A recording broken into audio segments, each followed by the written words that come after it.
¿Alguna vez os habéis preguntado cómo el Ejército Rojo derrotó a Hitler? ¿Queréis saber cómo la planificación económica de la Unión Soviética permitió que el Ejército Rojo llegara a Berlín y ondeara la hoz y el martillo sobre el Reichstag?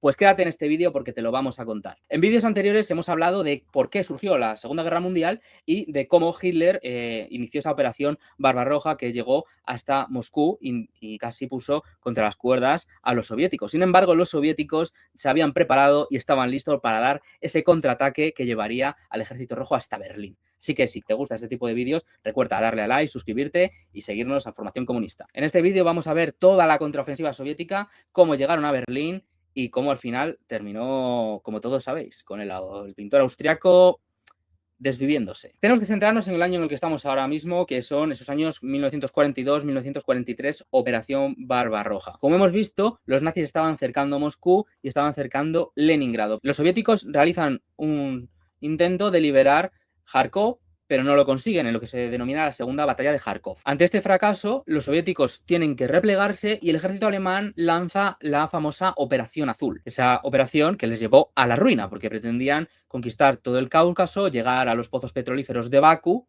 conquistar Stalingrado, y obviamente todos sabemos lo que pasó en Stalingrado. De esta forma, en julio de 1942 da inicio la batalla de Stalingrado. Es la batalla considerada más sangrienta de la historia, una batalla, vamos, de lo más crudo, en el que había combates casa por casa, habitación por habitación, muchísimas historias de resistencia heroica, miles de anécdotas, en la que, bueno, vamos a hablar hoy un poco, pero un día podríamos profundizar bastante, porque daría para una serie entera de vídeos la batalla de Stalingrado. En la batalla de Stalingrado no solo interviene el ejército regular rojo, sino que los obreros de las fábricas de Stalingrado se organizan en milicias y ayudan a la defensa de la ciudad. De hecho, es muy famosa la resistencia de las milicias de las fábricas como la de Barricadi o la de Octubre Rojo.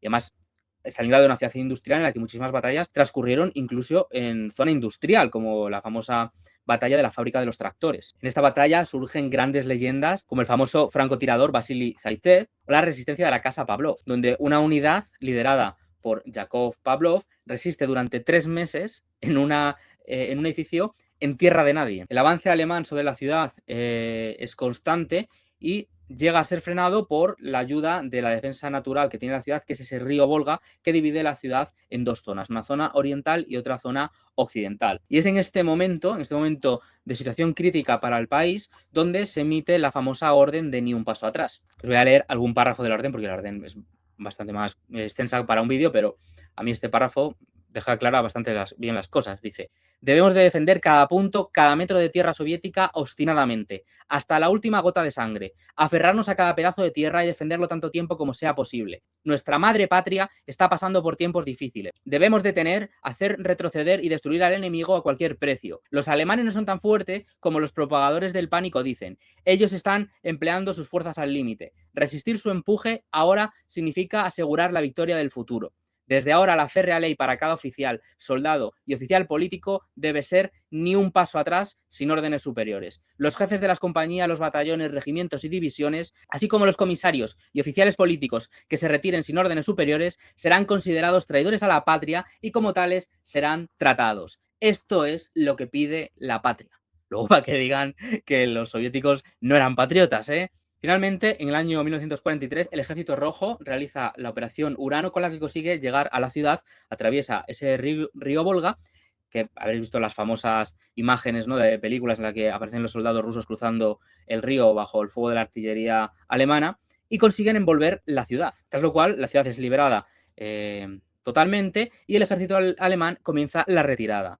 Una larga carrera que terminaría en Berlín, como todos sabemos. De hecho, el 2 de febrero del 43 se rinde el sexto ejército, que estaba comandado por Paulus. Y esta victoria soviética tiene un giro decisivo para la guerra. O sea, a partir de aquí ya Alemania va cuesta abajo y sin frenos, y los soviéticos van ya con un ímpetu que les lleva a Berlín. De forma paralela, los aliados británicos e ingleses empiezan a tener sus victorias en el norte de África, y también comienzan a planear planes para la futura invasión de Europa. De hecho, Stalin les exige que tienen que abrir ese segundo frente, que no puede ser que toda la carga de la guerra la lleven el ejército soviético, cuando en la realidad es lo que ocurrió finalmente, porque claro, el desembarco de Normandía, como veremos luego, ya sucedió cuando el Ejército Rojo ya tenía una tendencia, el Ejército Rojo, de ir hacia Berlín, y al final las batallas más sangrientas, con más efectivos y más duras, se dieron todas en el frente oriental. Para continuar, en 1943 se produce esa tercera batalla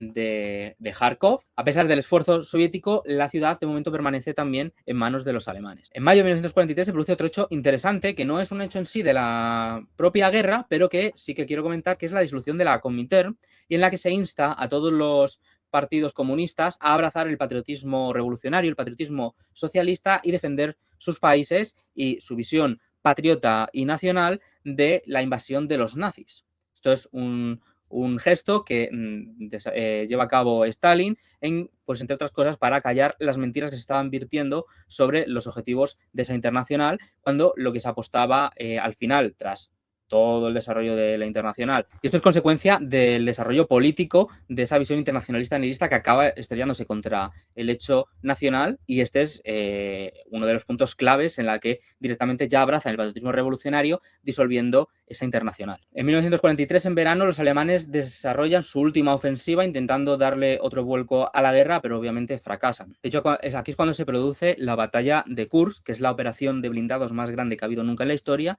y que se salda con una victoria soviética. Y aquí es donde se muestra la superioridad logística y armamentística de la Unión Soviética. Mientras que los alemanes tenían tanques muy costosos y muy pesados, como el Panzer o el Tiger, los soviéticos apostaron por una solución más inteligente, que era la del T-34. Era un blindado con un costo muchísimo más pequeño, que podían producir en muchísima más masa y hacer unas operaciones blindadas muchísimo más eficientes. A finales de 1943 se produce la primera conferencia de los líderes aliados, la conferencia de Teherán, donde se reúnen Stalin, Churchill y Roosevelt. Llegamos así a 1944, cuando ya se produce finalmente la liberación en enero de Leningrado.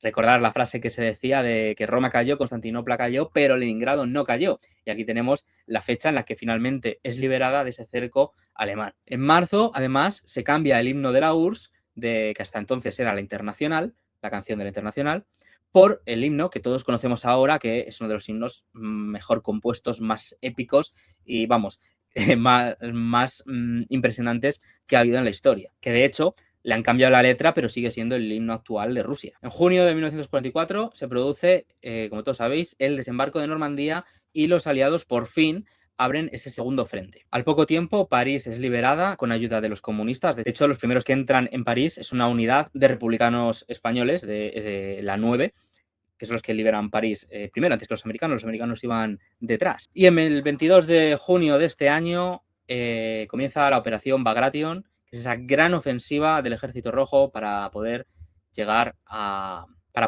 Alemania. En esta operación se liberan países como Hungría, Rumanía, Bulgaria, Yugoslavia, y se crea además, por ejemplo, el Ejército de Liberación Polaco. También se liberan los albaneses por su propia cuenta. De hecho, tenemos un vídeo en el canal hablando, que os lo dejamos por aquí, de su liberación, de cómo lo hicieron. También se libera Austria, y finalmente el Ejército Rojo entra en territorio alemán. En este momento el Ejército Rojo, al entrar en Alemania, se empieza a encontrar, Alemania y en Polonia, se empiezan a encontrar con los campos de concentración, los cuales van liberando poco a poco. De hecho, los soviéticos liberaron la mayoría de campos de concentración, no los americanos. Los alemanes, cada vez más arrinconados, en septiembre, octubre, empiezan a crear las milicias, las Volkssturm, que estaban principalmente compuestas por niños y ancianos.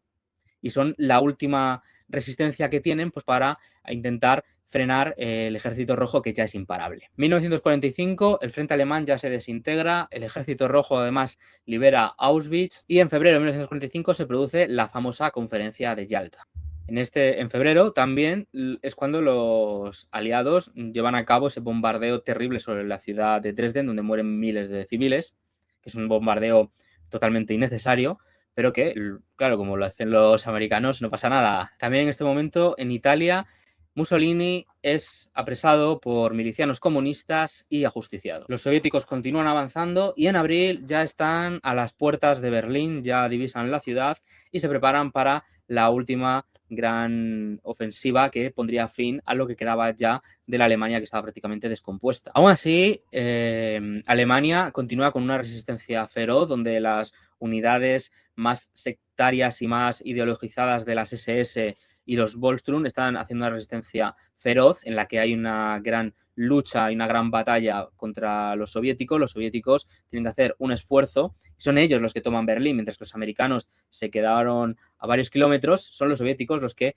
liberaron la ciudad. Y bueno, como todos sabéis, los oficiales nazis y Hitler pasaron sus últimos días en el búnker, mientras que otros muchos empiezan a traicionar a Hitler para intentar salvarse. De hecho, sabemos que muchas figuras alemanas terminaron siendo grandes científicos o grandes analistas y asesores americanos. De hecho, Himmler, el jefe de las SS, intenta negociar a espaldas de Hitler y Hitler llega a considerarle hasta traidor. Terminó suicidándose mientras huía de los americanos. También intenta huir Goering. El único que mantiene algo de lealtad a Hitler es Goebbels, que también se suicida como hace Hitler, y la Cancillería finalmente pasa a manos de Dönitz, que cesa las hostilidades el 2 de mayo. Ese mismo día es el día que se toma el Reichstag y en el que, bueno, pues ya los soviéticos controlan Berlín y donde salen esas famosas fotos de la bandera con la hoz y el martillo ondeando en la capital de Alemania.